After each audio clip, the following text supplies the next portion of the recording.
Our Connor Knighton has begun 2026 on a high. California's Mount Whitney is the tallest mountain in the contiguous United States. Reaching its windswept summit requires a strenuous hike of more than 20 miles round trip, ascending to an elevation of 14,505 feet.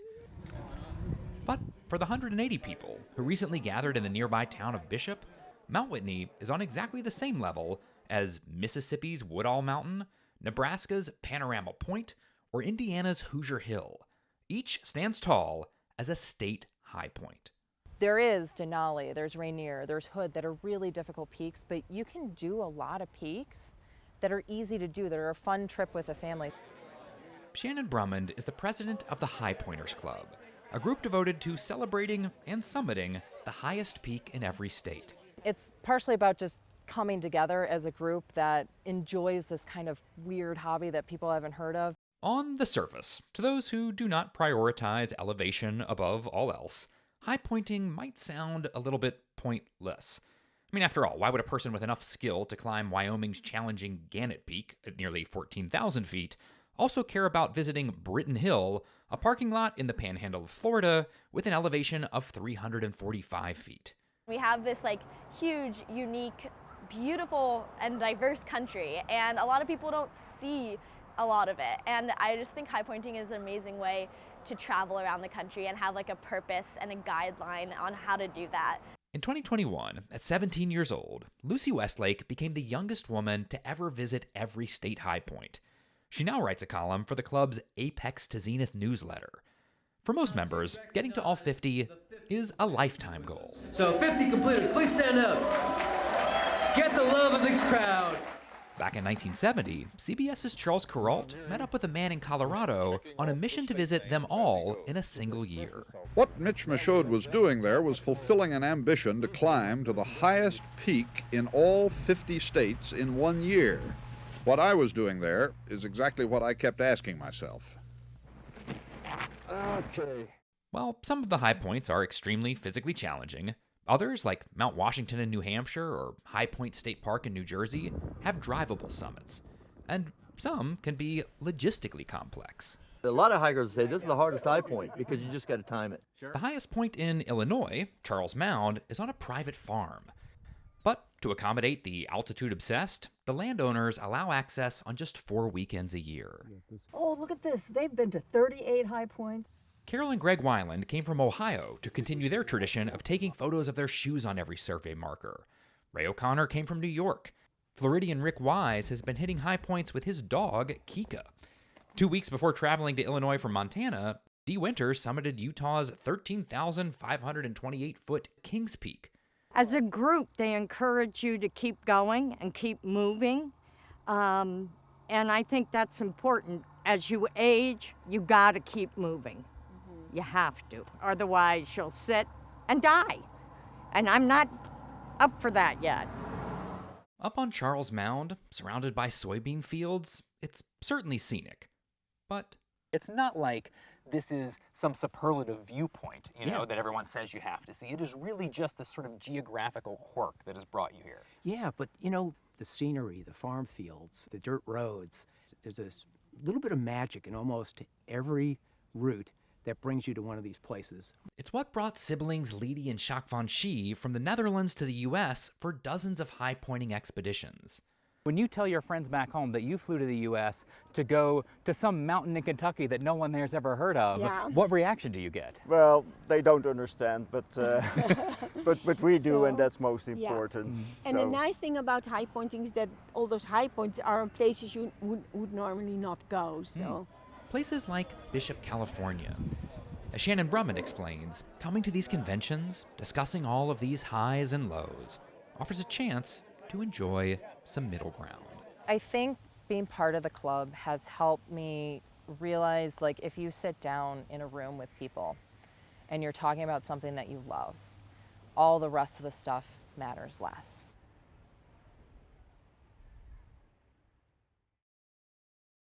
Seth Doan has sent us a postcard from Provence, assessing the legacy of one of history's most influential artists.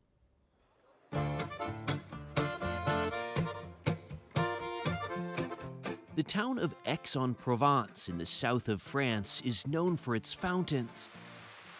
The highest concentration in Europe, they say. Then there's its natural and culinary appeal. But until recently, there was surprisingly little made of its now most celebrated son. Cézanne est trop en avance sur son temps. Paul Cézanne was too far ahead of his time, Bruno Ely explained. He was systematically rejected. Ely is the director of the Grenay Museum in town, which initially refused to accept Cézanne's paintings. It seems hard to believe that a museum could say no to paintings like this. Mais c'est une question de contexte. En fait, But it's a question of context, Ely continued. In Cézanne's youth and even in his period of maturity, painting was not at all open to modern art. Cézanne est un artiste complexe. Cézanne is complex. He doesn't finish his paintings. He leaves unpainted white parts, and that was inadmissible for his time.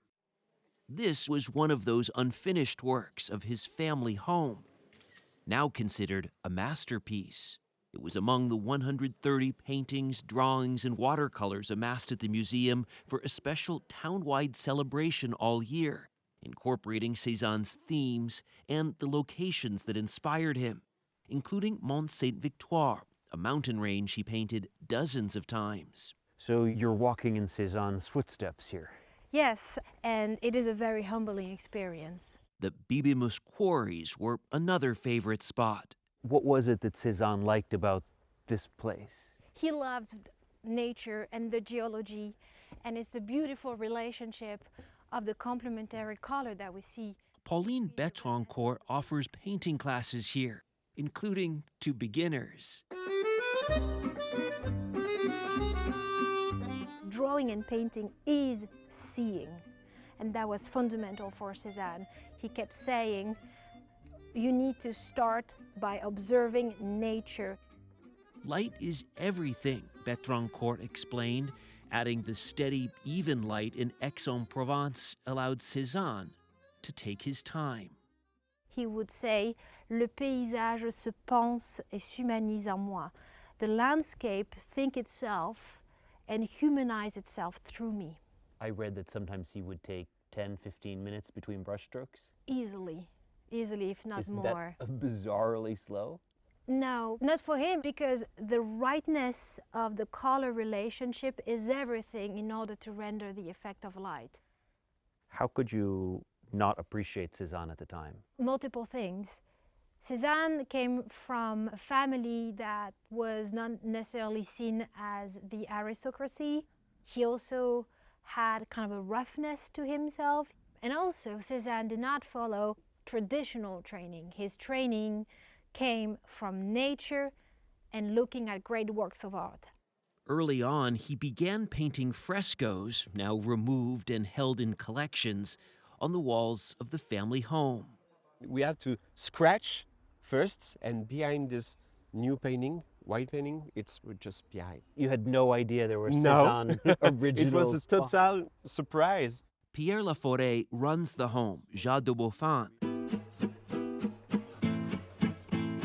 Cézanne was pretty young when he came here. Yes, he was 20 years old. Paul Cézanne spent 40 years painting here, the windows for his studio punching through the roof to allow in a north light. What around us did Cézanne paint here at home? Oh, everywhere. He was really obsessed by the house and about this waterpiece. What's right behind us here? Yes, exactly.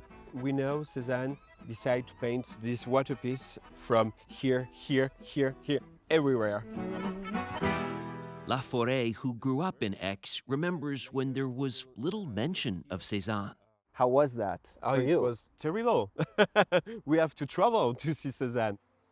This is the last Cézanne studio. It was an American, he explains, who helped save this studio, tagged for demolition, where the artist worked for the last 6 years of his life.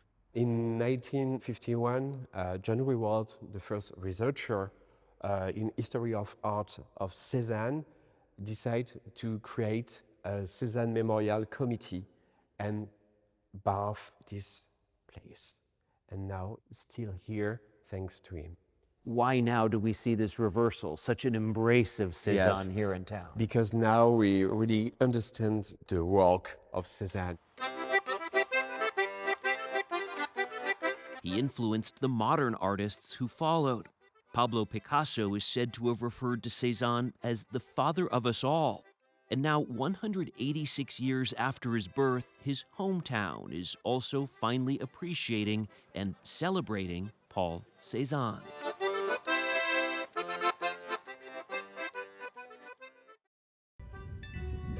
They stick out from fields, line roads, and look almost alien.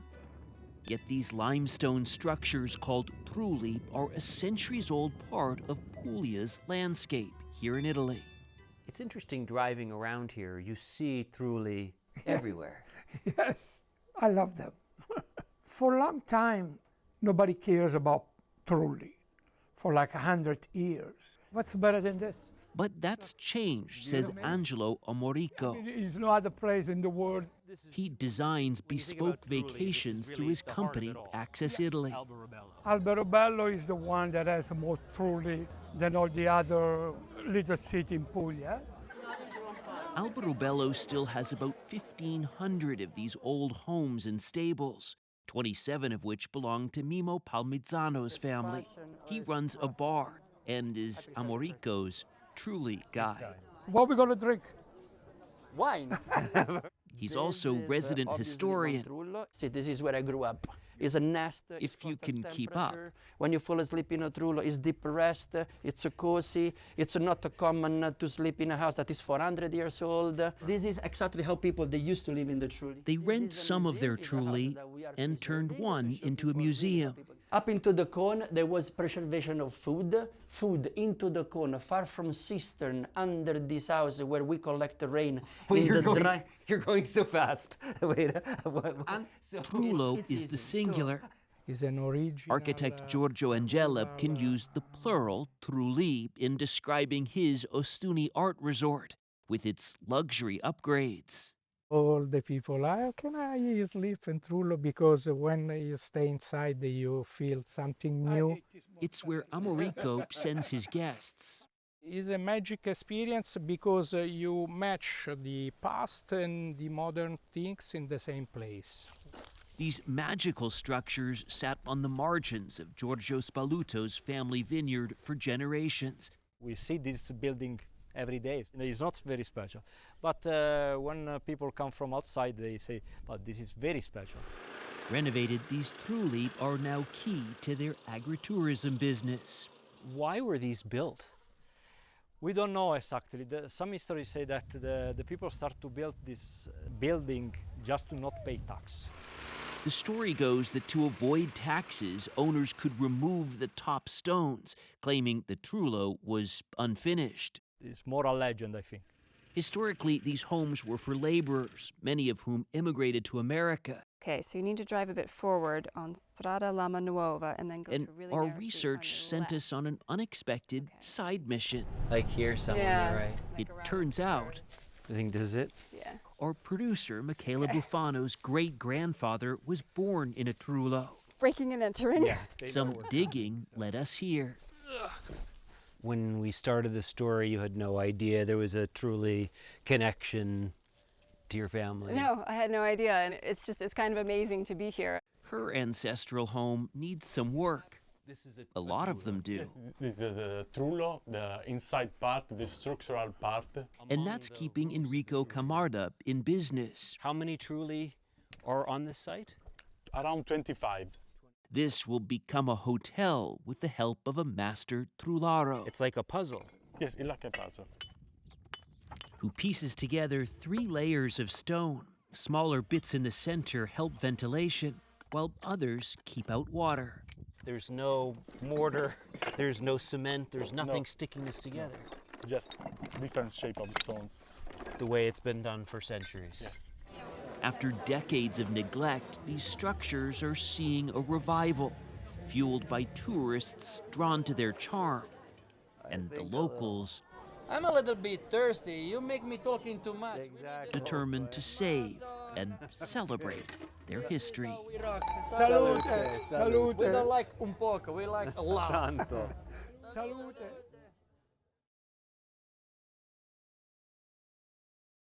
One of New York's most iconic hotels, the Waldorf Astoria, is reopening after a lengthy makeover.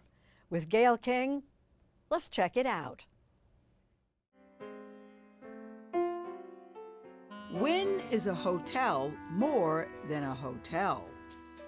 When it's the Waldorf Astoria. Soaring 600 feet over Manhattan, stretching a full city block. It set a standard of luxury, history, and celebrity for nearly a century. Shuttered for 8 years. It took an army of artisans to bring it back to life.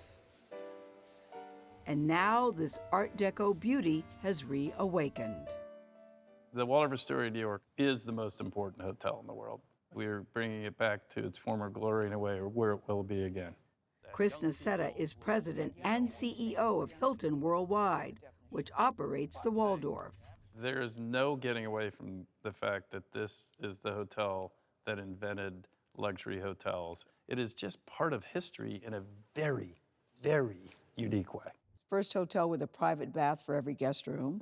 Yeah. First hotel to introduce room service. Yes. First hotel to have electricity on every floor. On every floor. 1931. Yeah. First hotel to allow single women as guests. I know.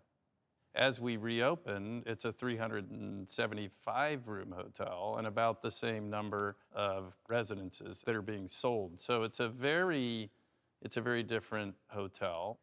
Rooms begin at around $1,500 a night. After all, this is the Waldorf Astoria. And we'll go as high as what for the best suite? What is For that? the best suite, it's a 4-bedroom suite called the Waldorf Suite, and that would be $50,000. A night. A night. I was going to say for a week. The Waldorf was a combined creation of two of the wealthiest people on earth. William Waldorf Astor and his cousin, John Jacob Astor, built hotels side by side in the 1890s. The properties merged into one and led to the 1931 opening of this twin-towered treasure. This is a space that is designed to make an impression from the moment of encounter. David Freeland is the author of American Hotel.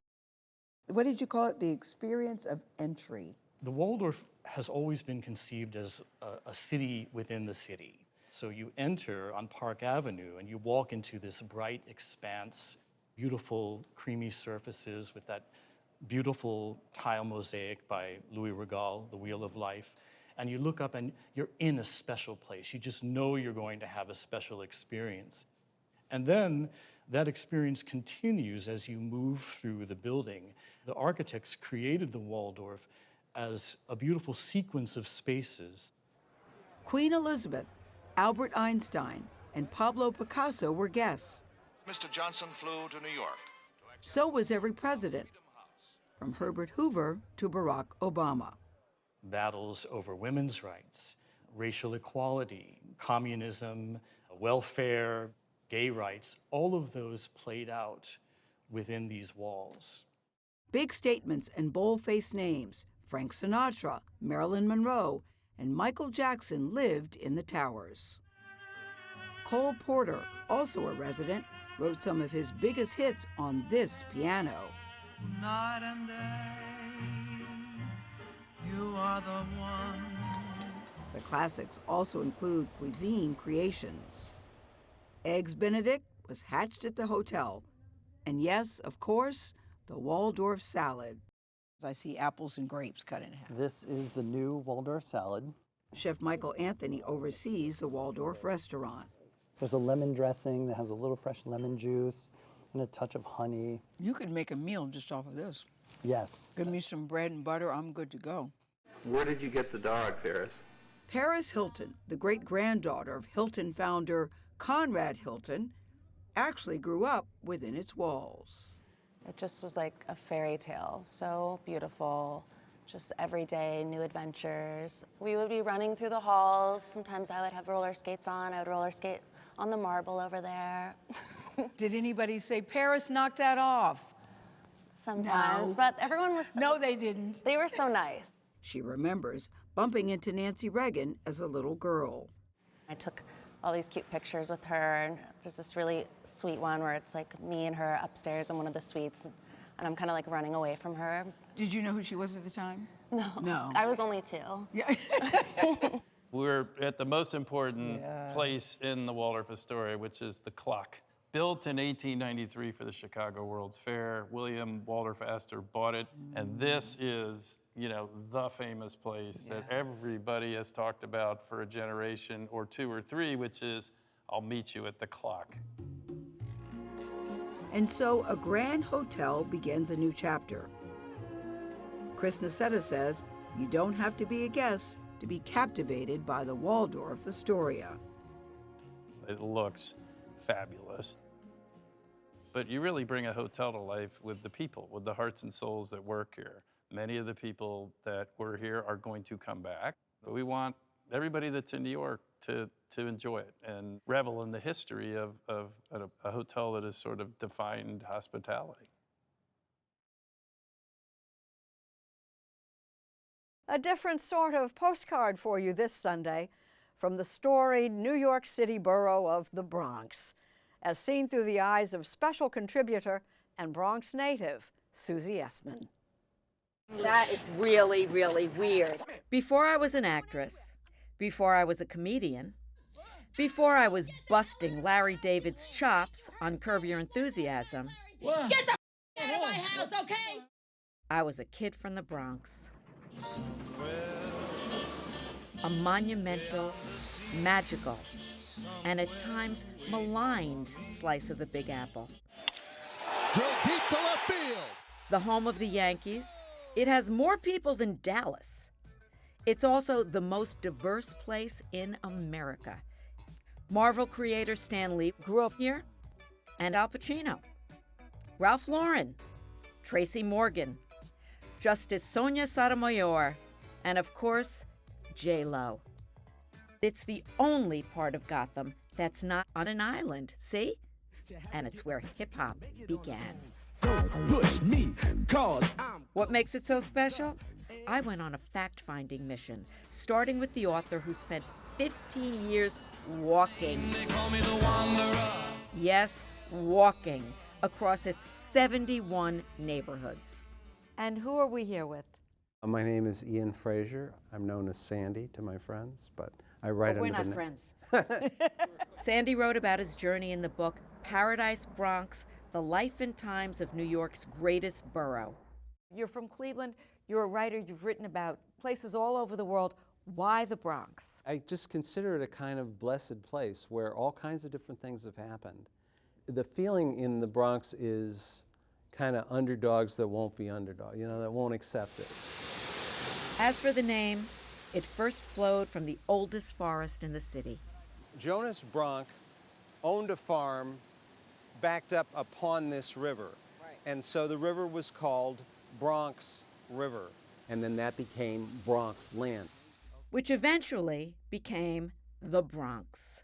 Once a country retreat for the rich, the Bronx was built by the subways, only to be nearly destroyed by highways. The Cross Bronx Expressway. It's beautiful this time of year. America decided we were going to be a country of the automobile. And those highways damaged communities in the Bronx.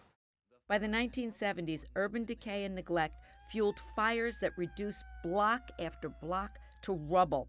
There were 33,000 some fires. They closed fire stations at the time that these fires were burning because it was a way of saving money. That was then. This is just amazing. I mean, look at these homes. This is now. We are in a beautiful residential community of homeowners called Charlotte Gardens. Vanessa Gibson is the Bronx Borough president. This area was a site of blight, of devastation. It was incredible organizations who are still around today that really started developing the community and building homes for people so they could live and have stability. Tell me why the Bronx matters in this country. It is a borough of resilience and strength. has often been counted out and left behind and isolated and ignored. And even from the rubbles of dirt, we have sought promise and potential. That promise and potential runs deep for Bronx native Neil deGrasse Tyson. So, Neil, so you are dealing with the cosmos. How does the Bronx fit in to the universe? In the Bronx, it's got it all. And the fact that it has it all can make for a highly enriched experience. The renowned astrophysicist remembers gazing up at the cosmos as a child from the top of his apartment building. I would leave the rest of the world behind. Just me, my telescope, the sun, moon, and stars.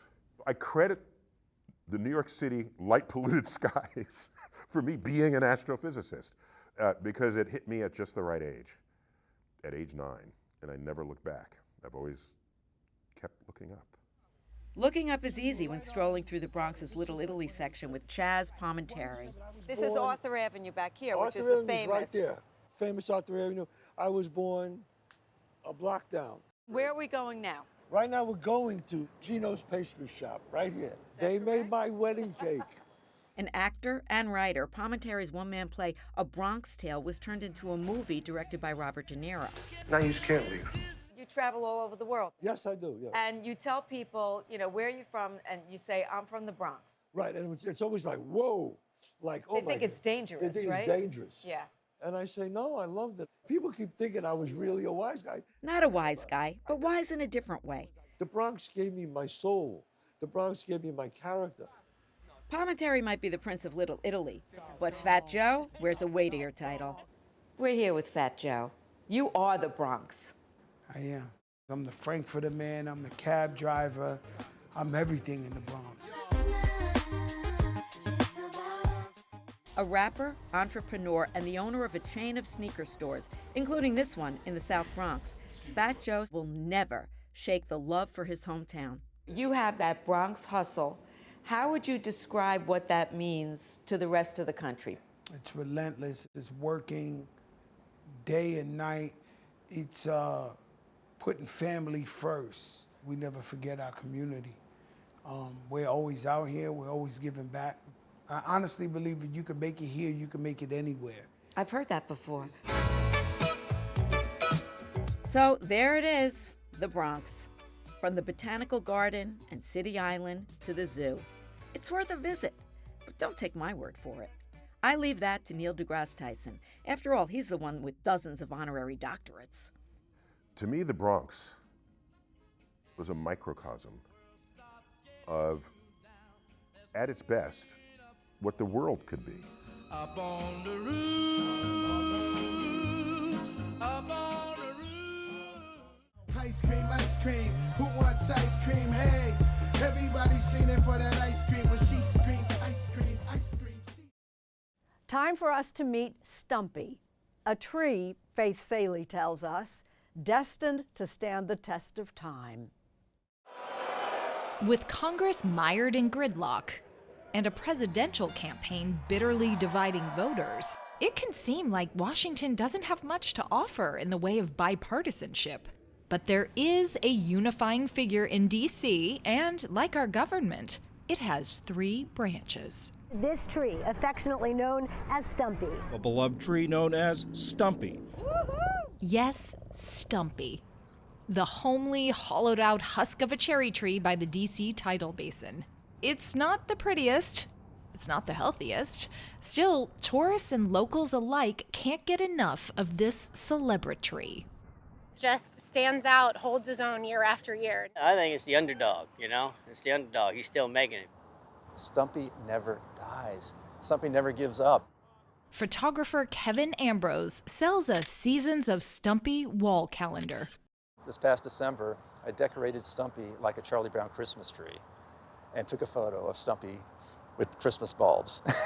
And it was popular. Do you think Stumpy's beautiful? No, I don't. I think Stumpy is quite a rotting little tree, but it's so ugly, it's beautiful. Make it that way. If you look at the lower 80% of him, you would say he's dead. And then yet every spring, he puts out these beautiful blossoms. National Mall spokesperson Mike Litterst says this lovable runt endures despite its inhospitable habitat. The amount of water that is coming over the seawalls is simply far more than the roots of the cherry trees are capable of withstanding. Quite simply, it has killed a lot of the trees. Sea levels at the tidal basin have risen about a foot over the last century, due in part to climate change. A new $113 million repair project will raise seawalls and widen walkways. The bad news? 158 cherry trees will have to be removed. And Stumpy is on the chopping block. Now that cherry trees' days are numbered. When word came, reaction was swift. Trumpet serenades, floral tributes. A delegation from the Japanese embassy came by to pay their respects. The fragile tree even had to be fenced off for its own safety. But a reprieve is not in the cards. Stumpy's frailty makes the prospect of uprooting and replanting it impractical. Is it bittersweet for you? I think right now it's still bitter.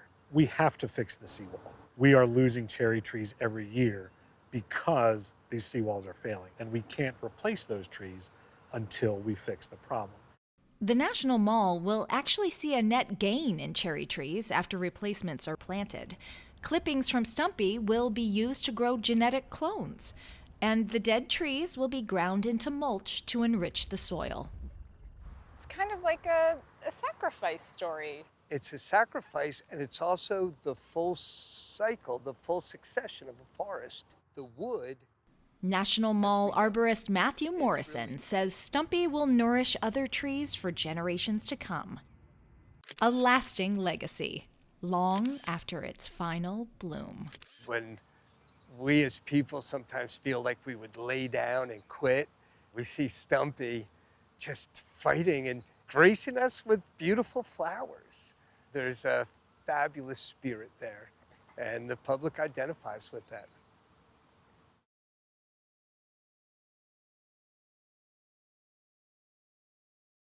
Seth Doan found the perfect angle for this postcard from Italy. They come from all over to get that same shot.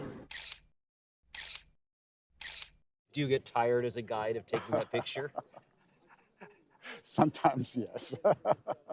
Massimo Lenzi says the Leaning Tower is the only site most visitors ask him to see in Pisa, this jewel of a town in Tuscany.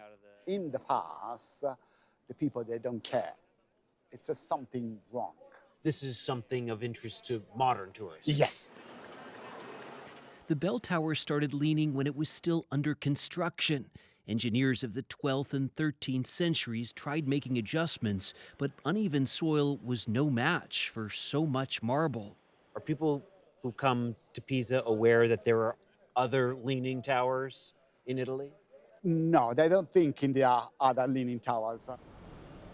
So just imagine how the people of Bologna feel, which has its own leaning tower. Ever heard of Garisenda?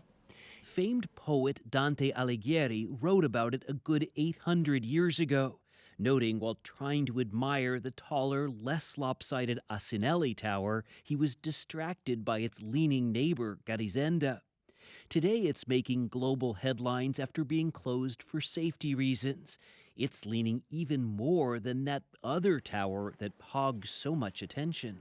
The strange thing is that from the engineering point of view, the constructions become famous when something goes wrong. For instance, a tower that tilts is famous. Professor Paolo Foraboschi has built a career stabilizing towers across Italy. He explains Bologna's skyline was once filled with them. We would have looked out here in medieval times and seen 100 of these towers? Yes, to show that you are rich, you buy a huge car or a boat. In the past, you built a tower.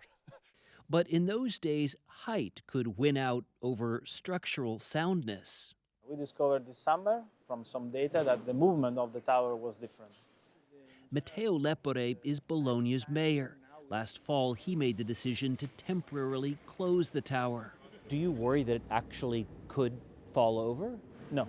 A medieval tower is a strange thing. It's a sort of a body, no? And we have to take care of it with the awareness that in this time, we for sure decide not to build a tower like that. They're still studying what to do and are looking west toward Pisa.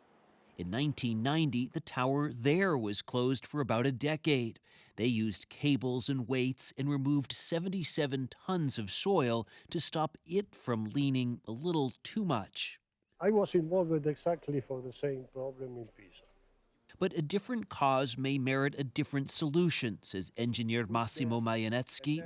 He's now working with industrial engineer Raffaella Bruni. We're evaluating various possibilities, Bruni told us, ranging from building a perimeter protection exterior to supporting it by holding it. Or there's the hypothesis of temporarily shortening it. So one of the options is actually to lower the tower. Yes, you know that in the 14th century, they removed 12 meters. Today, we say, well, we may apply the same system. Today, it stands about 150 feet high. When it was shortened centuries ago, it was lowered brick by brick. Whatever today's solution is, they figure it'll cost at least $20 million. Why are you raising money for these towers? Because I woke up and I read what was happening in my city, and I felt not only the urgency, but the sense of responsibility and the opportunity of taking care of something that is going to be forever. Chef Michele Massari grew up just blocks from Garisenda, but now lives in New York City. So tonight is a dinner about New York and Bologna, towers and skyscrapers. He opened his restaurant, Lucciola, on Manhattan's Upper West Side for a dinner fundraiser in February. And ready. On the menu, an edible bit of Bologna's cultural heritage. Should we try it? Yeah, I got a spoon here for you. Tortellini. I think most Americans are surprised knowing there are so many leaning towers in Italy. Do you think it started because we have such a great food?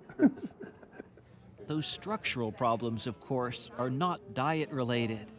Back in Bologna, Mayor Matteo Lepore hopes all this attention may have an unintended plus. I know that Pisa is more famous than Bologna in general, but I hope that with this occasion could be the new tilting tower. So a little tilting is good in a way for business. Yeah. In medieval times, these towers were built as defensive structures. Today, they're at the center of a friendlier sort of competition. Have you spoken with the mayor of Pisa? Only a few messages, good luck. Good luck. Yes.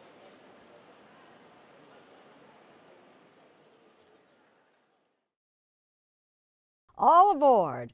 Connor Knighton is taking us way off the beaten track through the scenery and history of Alaska. All aboard! Morning. Welcome aboard. Most of the passengers taking this train are tourists. Hey, let's go! Let's go! Known as the Coastal Classic Route, this section of the Alaska Railway travels the 114 miles between the cities of Anchorage and Seward in style. Along the way, riders are treated to stunning views of mountains and glaciers. Ever-ready cameras capture sightings of mountain goats and moose. This is the Alaska people travel to see. Where are you folks from? Mississippi. Mississippi, long ways from home. Well, welcome. Where do you live? Conductor Warren Redfern has been working on the railroad since he was 19 years old. Thank you so much for joining us today. It's still spectacular because it's different every day. The clouds are different, the sun hits the glaciers different, the wildlife is different. A lot has changed since the Alaska Railroad was completed a century ago. While today the tracks parallel the highway for large portions of the route, rail was once the only reliable way to travel across the state by land. In 1923, President Warren Harding traveled to Alaska, then still a U.S. territory, to celebrate the opening of the federally funded railroad. In this footage, colorized by Smithsonian Channel, Harding can be seen driving the Golden Spike in the town of Nenana, officially connecting Seward in the south all the way up to Fairbanks in the north. Gold was on everyone's mind back then. It really was to open up the interior of Alaska for commerce. So coal, gold, oil, they hoped, freight. They got the train. Aaron Leggett is the senior curator of Alaska history and indigenous cultures at the Anchorage Museum, which is currently featuring an exhibit on the 100th anniversary of the railroad. So this 1985 to present, these pictures were taken by my dad. Leggett comes from a long line of railroad employees. He worked for the railroad back in high school, but his ancestors were also displaced by it. He's the president of the native village of Eklutna, the only federally recognized tribe inside Anchorage, a city which used to be a small fishing town. I was made very aware from a very young age that Anchorage would not exist the way we know it today were it not for the Alaska Railroad. Today, Anchorage is by far the largest city in the state. But the federal government eventually found that maintaining the railroad, which winds through some pretty treacherous terrain, wasn't cost effective. I always say railroading in Alaska is not for the faint of heart. Bill O'Leary is the president and CEO of the Alaska Railroad Corporation. In the 1980s, the state purchased the railroad with the provision that it would operate like a self-sustaining business. I think the recognition at the federal level was that we have this asset that we can't care for anymore. And the recognition at the state level that this is too important to Alaska not to have it operating. The railroad currently makes around 60% of its revenue from freight. Sure, there are roads to the major cities now, but it's still more cost-effective and reliable to use rail. But one section of the line remains a lifeline for people who live in the entirely roadless wilderness north of Talkeetna. The Hurricane Turn service is the last flag stop service of its kind in the country. At any point along the route, you can flag down the train and get picked up. Thanks for picking us up. If you've got to go into town, if you've got a doctor's appointment, what do you do? Well, you just plan. Thank you. All right. Have a good day. Jack DeMarchi asked the conductor to drop him off at his cabin in the woods. He staked a claim out here in the 1980s and built a place for himself. During the summer months, the train does one round trip a day. It's a mix of locals heading to and from their cabins and tourists out for some sightseeing. Oh, wow. One sight they're almost certain to see is Shannon Cartwright. Which is one of my favorites. Cartwright, a children's book illustrator from Michigan, has lived off-grid in Alaska for 46 years. They thought I was crazy, and then especially when I'm getting older, they say, Shannon, you gotta leave. And how do you feel about that? Every time I think about leaving, I don't. And I want to live here as long as I can. How often do you take the train back into town? I try to go in just every couple months. Cartwright has illustrated more than 30 books, which have sold more than 1 million copies. She says the solitude allows her to focus. Any book that you've got, to illustrate, it's a lot of work. And so living like this has been wonderful. Cartwright built a shop of sorts right along the tracks. At some point each afternoon, she never quite knows when, the train will come by and briefly stop to allow passengers a quick visit. Thank y'all so much. Thank you. Thank you for letting us stop by. Much appreciated. Thank y'all. One time with people lasts about 15 minutes. Train comes and then the train goes. The trains here don't go to any other state. The railroad's primary mission is to connect Alaskans with Alaska. As part of that charge, the railroad offers a tour guide training program for local high school students like Ella Ray McKenzie. Riding the rails each day has helped her reconnect to Alaska, watching visitors marvel at the place she calls home. I think a little bit in Anchorage, you get desensitized to how beautiful of a state we live in. You go out into the wilderness and there's like nothing around. You just see like these mountains and these glaciers, and it's incredible. I think from their eyes, they're just experiencing all like this overwhelming amount of beauty that is our state, which I think is incredible.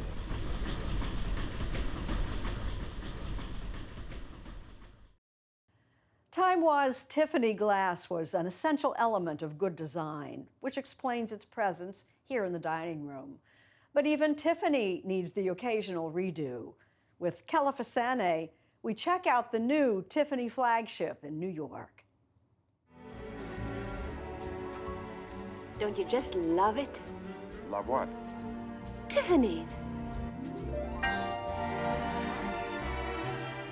I was brought in to regenerate and recreate a cheerful, holly-golightly atmosphere, not a stern, intimidating one.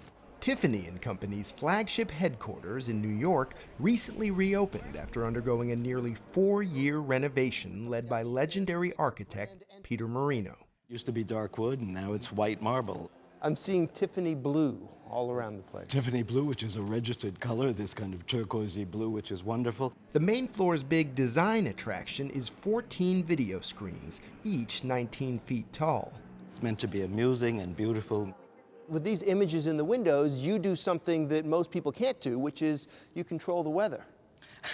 Yes, we do. How do you want someone to feel when they walk into the new Tiffany's for the first time? Dazzled. Alexandre Arnault is the 31-year-old executive vice president and the son of the richest man on the planet, Bernard Arnault, who's the founder and CEO of the world's largest luxury goods brand. LVMH bought Tiffany & Company in 2021 for about $16 billion. Isn't it wonderful? Alexandre Arnault was born more than 30 years after Tiffany's most famous customer walked in. Do you have anything for $10? Still, some things at Tiffany haven't changed. The variety of merchandise is rather limited. To be fair, $10 in 1961 is about $101 now. Do you have anything for $101? We don't have jewelry for $101. You can buy perhaps perfume. Tiffany president and CEO Anthony Ledru says the building, though remodeled, remains the bedrock of the company. We're here at the epicenter of the island, Manhattan, splitting east and west, north and south. And it hadn't been renovated since opening in 1940. I think there was really a responsibility to protect what made the identity of this landmark for 83 years. This is an exceptional necklace. Victoria Worth Reynolds is Tiffany's chief gemologist. Like that. The famed Tiffany diamond, discovered in 1877, made a cameo in the 1961 film. And you have this here behind some layers of glass. People can line up to look at it as if it were the Mona Lisa. Yes, it is our Mona Lisa, absolutely. And it has just been reset for the first time in 12 years. The Tiffany diamond is not for sale. So what do we have in here? But just about everything else is. This is what love is all about. This is an exceptional 10-carat, D-internally flawless Type 2A diamond. This is a Tiffany diamond at its finest. Now, just roughly speaking, what are we talking about here? New sports car, second home? We're in all of the above. This is a ring that you would dream about. For just such occasions, Peter Marino helped design private rooms high above street level. The building has 10 floors, organized by theme, like home design on 6, silver on 5, gold on 4. The constellation was done in a window display, and we reproduced it on a gigundous scale. Gigundous, is this an architectural word? Yes, you have to go to 8 years of architecture school to talk like that. Finally, there's a penthouse, for times when a private room just isn't private enough. We're up here on the 10th floor, the Sanctum Sanctorum. What we call the VVIP, by invitation only. Up here, you can almost forget that this is a jewelry store. Almost. You should be relaxed, enjoy yourself, and spend a great deal of time. Spend a great deal of something else, too, perhaps. Hopefully.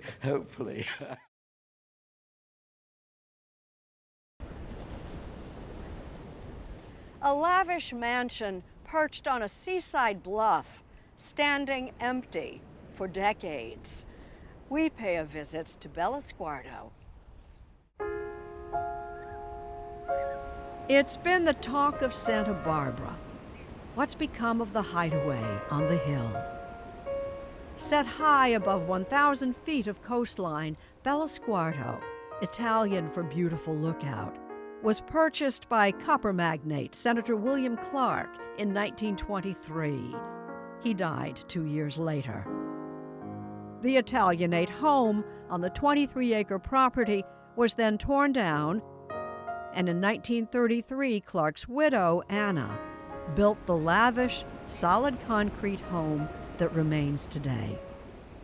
One of the richest families of the Gilded Age, the Clarks, including daughter Huguette, used the home solely as a summer getaway.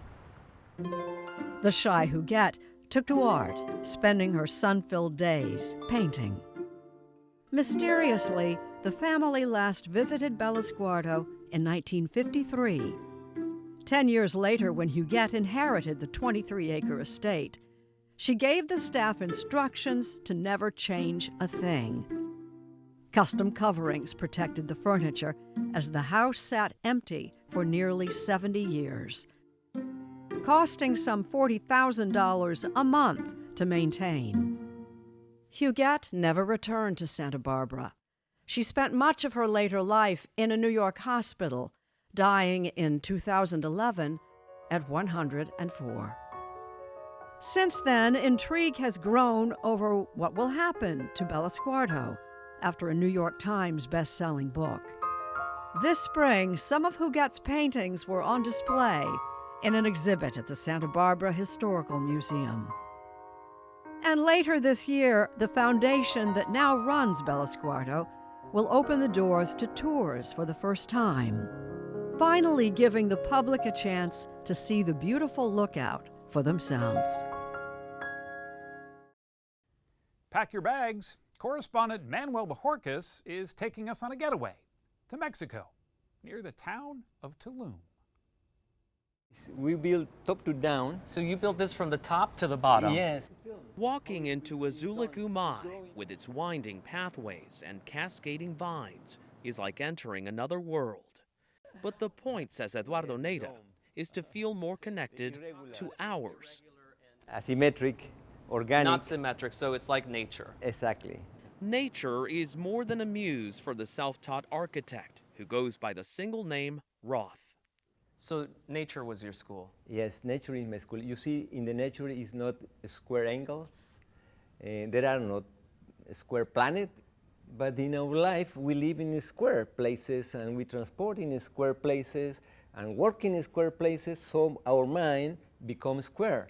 You think we've gotten too far away from the natural form? Yes, so much away. So when Roth decided to build an artist's community, gallery, and home in the jungle near Tulum, Mexico, he enlisted the help of the people who knew the land best, the indigenous Mayans.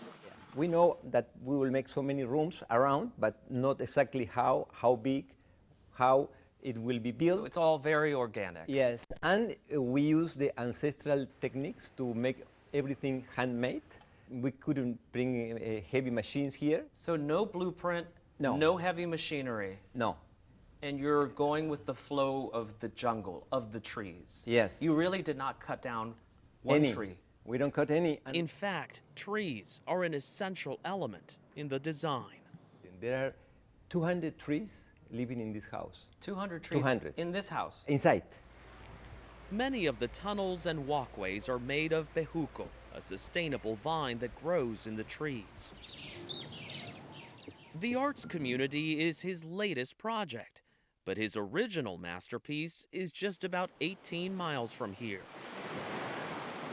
At this beach in Tulum, where over the last decade, a small cabana he built has grown into one of the area's most popular resorts, the Azulik. The name is a combination of the Spanish word for blue and the Mayan word for wind. So everything was improvised. That's why the hotel is so strange, because it's evolved like in the nature. Bridges connect nest-like perches, and guests are encouraged to ditch phones and air conditioning in favor of the ocean breeze. Tourists flock here, even if just for a photo. Back at the arts community, Roth's goal is to attract and nourish talent. From ceramic artists to locals who know this form of macrame, like Luis Camal. Aquí, this your concept, your design is still in the brain, in the mind, and you're carrying it out here. In much the same way, Roth and his team built this whimsical place. I have to say, walking around, I feel like I'm a child again, because you're climbing trees and crossing a drawbridge and people are smiling. It does bring you back to something very... Yeah, it's playful. It's playful. You see, in the nature, everything is playful. All the bit of singing, everybody is a celebration. We have to recover this happiness, this celebration of nature.